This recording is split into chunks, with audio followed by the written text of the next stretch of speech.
Good morning, students. Today we'll start with the new chapter, that is chapter number 2, The Address, written by Marga Minko. This short story is a poignant account of a daughter who goes in a search of her mother's belonging after the war in Holland. When she finds them, the objects evoke memories of her earlier life. However, she decides to leave them all behind and resolves to move on. So basically, it is the story written at the times of when the Jewish community was facing a lot of harsh treatment from the Hitler's government. So basically it is the war memory, and now this girl, the narrator, that is Marga Minko, who is visiting the house of Mrs. Dorling, where her mother had kept all her belongings. And she remembers that her mother has told her that the entire belongings that belonged to them was like being kept in the safe custody of Mrs. Dorling. So she tries to visit Mrs. Dorling's house so that she could actually find and feel the touch of the same belongings of her own mother. So now she visits Mrs. Dorling's house. Now let's read on to the chapter so that the explanation of the chapter is understood to you. "Do you still know me?" I asked. The woman looked at me searchingly. She had opened the door a chink. I came closer and stood on the step. Now chink is a little bit, okay, not the fuller view. It is the it's more of peeping, okay. So now she asked, the narrator asked, "Do you know me?" Because she knocked at the door and she's asking Mrs. Dorling that, "Do you know me?" And she was Mrs. Dorling was looking at the narrator searchingly, that she doesn't want to really know that person. So what she says that, "No, I don't know you." And then she replies, the narrator replies, "I am Mrs. S.'s daughter." She held her hand on the door as though she wanted to prevent it opening any further. Her face gave absolutely no sign. It is written on sign, but it is no sign of recognition. She kept staring at me in silence. So now she was just staring because Mrs. Dorling never wanted to remember the same thing. So she said that, "No, I don't know who you are because I could not figure out who you are." So then after giving her, recognition also that I am Mrs. S.'s daughter, still she fails and she says that she totally denies that I do not know you. And she was holding the hand on the door so that the door doesn't open for this unknown person. Perhaps I was mistaken, I thought. Perhaps it isn't her.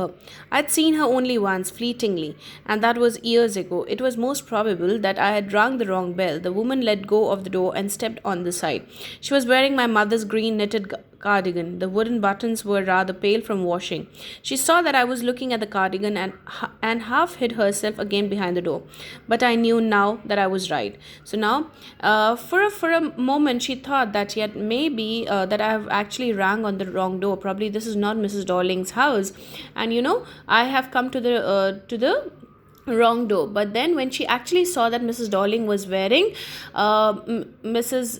S's cardigan, the green color knitted cardigan, so again she was like onto the shaman that yes, this is my mother's cardigan and I am actually at the right place. So now she just when she actually thought that the girl was looking at the cardigan, so she tries to hide herself behind the door so that she doesn't comes to know the reality. "Well, you knew my mother," I asked. "Have you come back?" said the woman. "I thought that no one had come back, only me."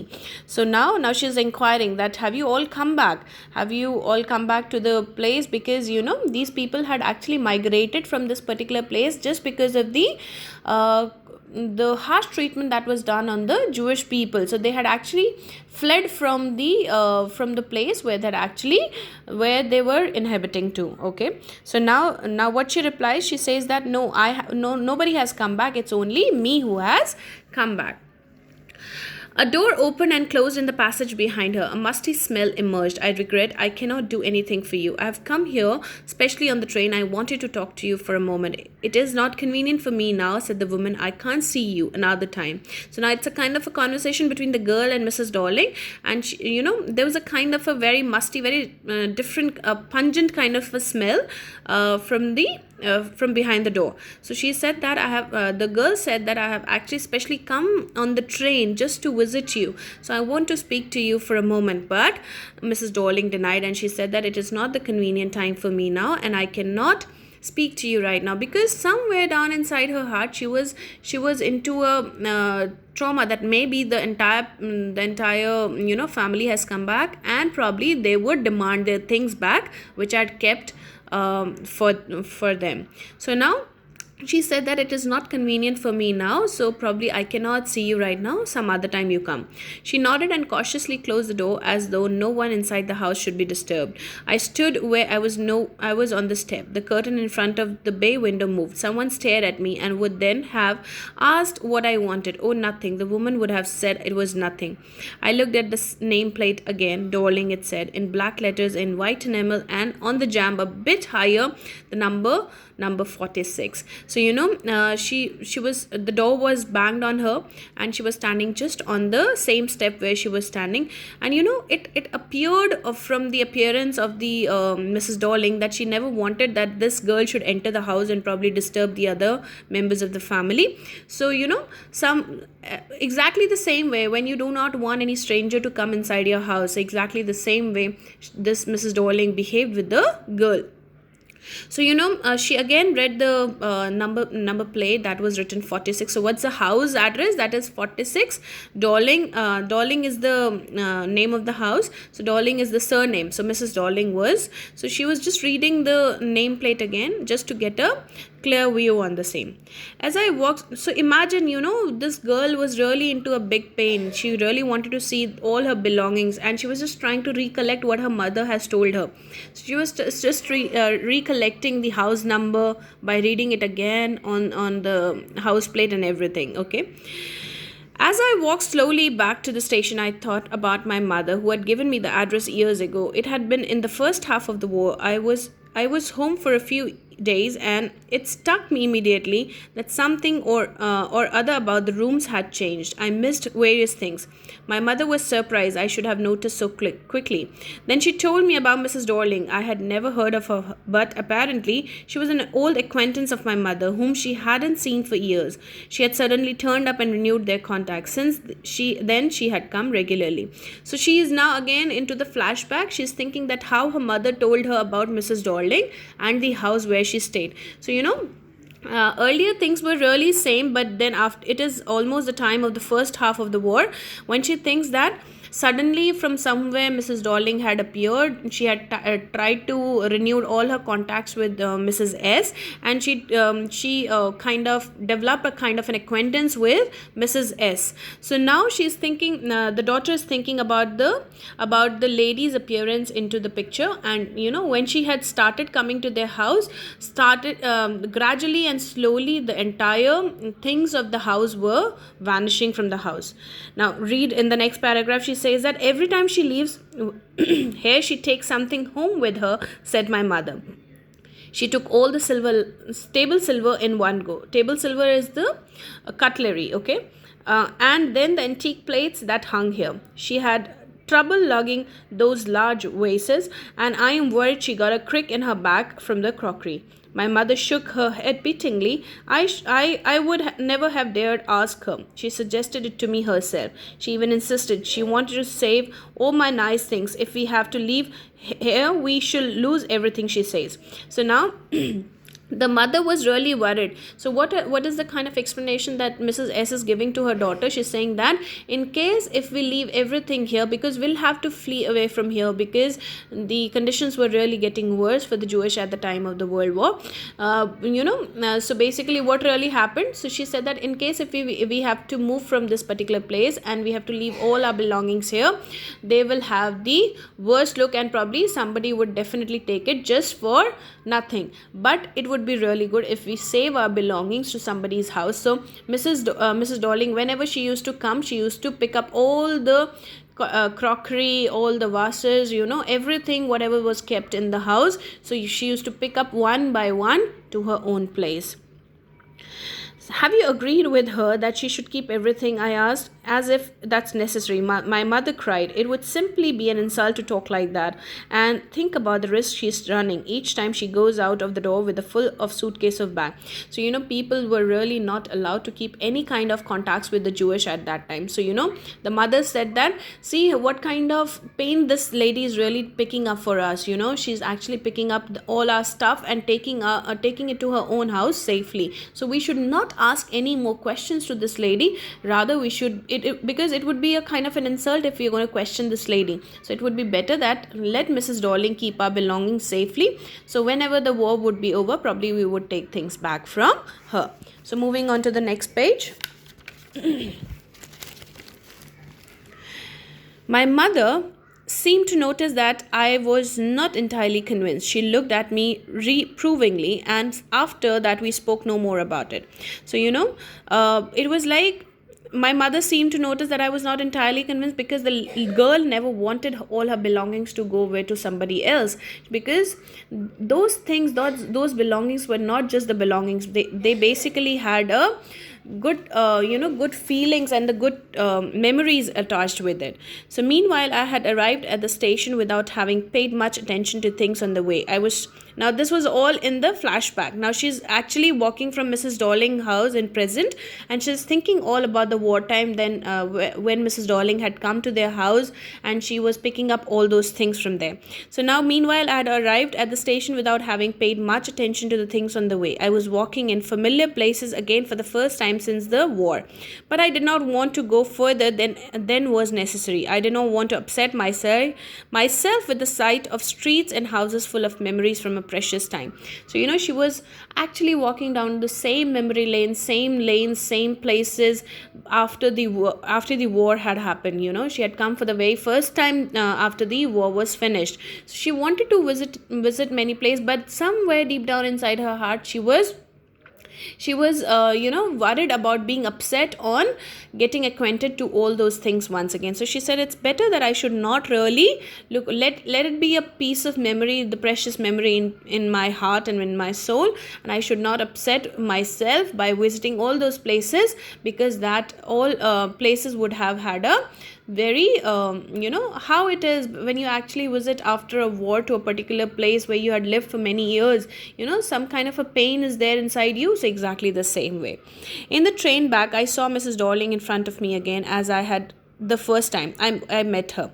It was the morning after the day my mother had told me about her. I had got up late, and coming downstairs, I saw my mother about to see someone out, a woman with a broad back.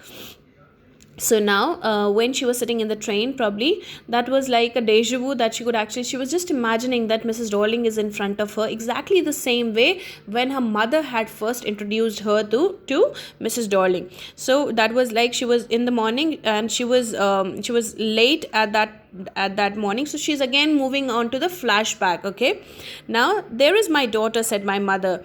This is all flashback which she is remembering. She beckoned to me. The woman nodded and picked up the suitcase under the coat rack. She wore a brown coat and a shapeless hat. Does she live far away? I asked, seeing the difficulty she had going out of the house with the heavy case. In Marconi Street, said my mother, number 46, remember that. So now that was like, when she had this was the first time when she had actually seen Mrs. Darling, and when she was carrying that heavy suitcase out of the house. So she questioned her mother, that is she living very far off, that she brings up the empty suitcase and she takes away the heavy suitcase from the house, that she is living really far off. Then she told her the address, that was Marconi Street, number 46.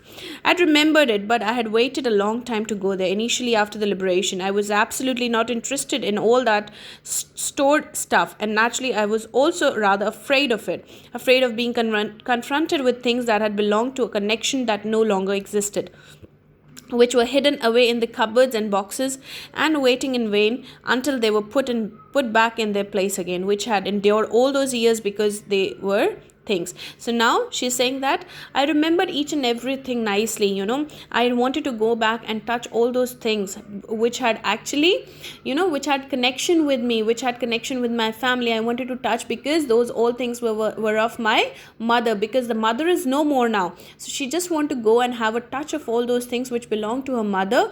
That those were not just simply things or probably cutlery or crockery for her. Those were actually, that had a meaning to her life. So she said that I really wanted to go back, but then I knew that they had actually lost that kind of essence.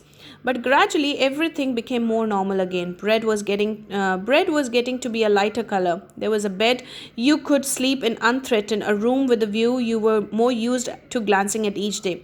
And one day I noticed I was curious about all the possessions that must still be at that address. I wanted to see them, touch, remember. After my first visit in the vein to Mrs. Dorling's house, I decided to try a second time. Now a girl about 15 opened the door to me. I asked her if her mother was at home. No, she said, my mother doing an errand is a small job, okay? The household chores probably. No matter, I said I'll wait for her. So she's again lost into a thought, and she's thinking that probably I should give a visit once again. I should try once again. I want to touch all those things that belong to my mother once. She wanted to touch, to remember the entire childhood. Those things had her memories with her childhood. So she thought that why not give a chance once again. So when she visited Mrs. Dorling house again, now this time a girl of about 15 years old opened the door, and she said that I want to visit your mother. So she said that my mother is busy in the household work, the small jobs, okay? I followed the girl along the passage. An old-fashioned iron Hanukkah candle holder hung next to the mirror. We never used it because it was much more cumbersome than a single candlestick. So, when she actually she followed the girl along with the passage, she could see that there was a Hanukkah candle holder. So now, when she saw that Hanukkah candle holder, she was again taken back into the past, that because that Hanukkah candle holder was again of her mother, and they never used it. Why they never used it? Because it was more, heavier than the normal single candlestick. So won't you sit down? Asked the girl. She held open the door of the living room, and I went inside past her. I stopped horrified. I was in a room I knew and I did not know. I found myself in the midst of things I did not want to see again, but which oppressed me in the strange atmosphere. Or because of the tasteless was everything was arranged. Because of the ugly furniture, of the muggy smell that hung here, I do not know, but I scarcely dared to look around me. The girl moved a chair. I sat down and stared at the wooden tablecloth. I rubbed it. My fingers grew warm from rubbing. I followed the lines of the pattern. Somewhere on the edge there should be a burn mark that had never been repaired. So the girl made her sit down in the living room, and when she was sitting, she could actually see all those things which belonged to once to her mother now was actually arranged in a very typical manner, because she never liked. Her mother used to keep everything very nicely, and now everything was just losing its essence, because first of all, that those things now does not belong to her mother, and secondly, it was not arranged in a proper way. So when she sat on the chair table, there she could actually feel the tablecloth, and when she was actually rubbing the tablecloth, she could remember that there was a burn mark at the edge of this tablecloth, and it was never repaired. My mother will be back soon, said the girl. I've already made tea for her. Will you have a cup? Thank you. I looked up. The girl put up cups ready on the tea table. She had a broad she had a broad back, just like her mother. She poured tea from a white pot. All it had was a gold border on the lid. I remembered. She opened a box and took some spoons out. So now she said that my mother will be back soon. I have already prepared a cup of tea for her. Would you like to even have a cup of tea? So she said, no, thank you. And when she was actually preparing a cup of tea there, so she could see that the entire cutlery, the teapot, the tea set, the spoons and everything was all belonging to her mother. That's a nice box. I heard my own voice. It was a strange voice, as though each sound was different in this room. So she was just trying to find it very difficult to arrange herself into this particular room. Oh, you know about them? She had turned round and bought me my tea. She laughed. My mother says it is antique. We have got lots more. She pointed around the room. it's written she for self, see for yourself, basically. So what she says that, yes, my we have got a lot of crockery. This little girl in the innocence, she said, just trying to show off with the things, because she was not aware that all these things had once belonging to this girl who was sitting in front of her. So she was saying that we have got a lot more, and my mother owns them, and very proudly she was saying that all these things are very antique. I had no need to follow her hand. I knew which things she meant. I just looked at the still life over the tea table. As a child, I had always fancied the apple on the pewter table. So pewter table is basically the kind of fruit table that is kept on the table. So she could actually touch and feel entire cutlery, the all crockeries, even the cloth, everything belonged to her mother. So she was like, I did not wanted this girl to show me the things, because I knew how these things really looked like. We use it for everything, she said. Once we even ate off the plates hanging there on the wall. I wanted to so much, but it wasn't anything special. I had found the burn mark on the tablecloth. The girl looked questioningly at me. Yes, I said, you get so used to touching all these lovely things in the house, you hardly look at them anymore. So she found that the burn mark which she was trying to relocate on the tablecloth. So because when certain things belong to you, you actually get used to them so very well that each and every part belongs to you, seems to be alive to you, exactly the same way. So she felt that she was actually living the same life again. Moving further, notice when something is missing, because it has to be repaired, or because you have lent it, for example. So she's just thinking, because she was aware that actually that cloth had a burn mark on it, and she really wanted that to be repaired, but actually it was not repaired. So she remembered again everything. Again, I heard the unnatural sound of my voice, and I went on. I remember my mother once asked me if I would help her polish the silver. Silver is the cutlery silver. Okay, it was very long time ago, and I was probably bored that day, or perhaps I had to stay at home because I was ill. She had never asked me before. I asked her which silver she meant. She replied, surprised, that it was the spoons, forks, and the knives, of course. And that was strange thing. I did not know the cutlery we ate of every day was silver. So again, this girl goes back into the flashback of the memory, and she remembers her own voice, like when you actually talk to yourself, exactly the same way. So she was thinking of her mother when her mother told her that the cutlery that they ate everything in, that was all the pure silver. The girl laughed again. I bet you don't know it is either. I looked intently at her. What we eat with, she asked. Well, do you know? She hesitated. She walked to the sideboard and wanted to open a drawer. I'll look. It is in here. I jumped up. I was forgetting the time. I must catch my train. She had her hand on the drawer. Do you want to wait for my mother? No, I must go. I walked to the door. The girl pulled the drawer open. I can find my own way. As I walked down the passage, I heard the jingling of spoons and forks.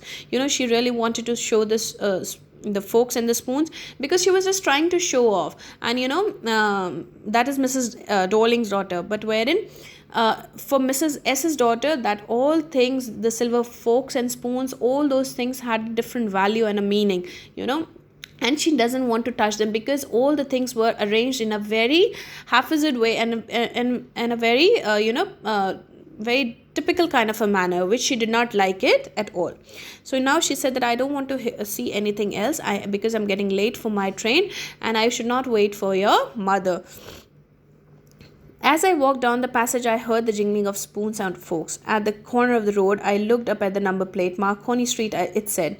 It had been at a number 46. The address was correct, but now I didn't want to remember it anymore. Why? Because she thought that probably all those things would have been kept nicely, like her mother used to keep it, but actually those things have lost all the essence, because that belonged to somebody else. Now she doesn't want to be pained by looking again into the same particular thing. So I won't go back there, because the objects that are linked in your memory with the familiar life of former times instantly lose their value when served from them. You see them again in a strange surroundings. Definitely, the things which belong to your past, to your memories, probably if they are not kept in the same way, the way you have loved them to be kept, definitely they'll lose their values.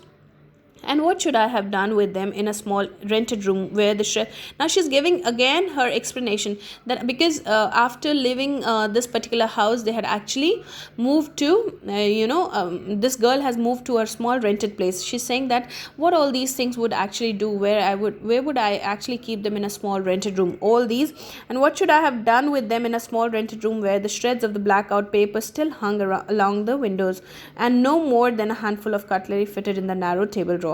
So she's saying that I've got a very small house, what all these things would actually do in that particular small little house. I resolved to forget the address of all the things I had to forget. That would be the easiest. So she said that it would be easy that in my memory I forget all the address that was given to me by my mother, and I should forget the things, because let them be the memory, because the memories are more sweeter than what I see in the present, because this present would actually give me more pain. That's it. Thank you.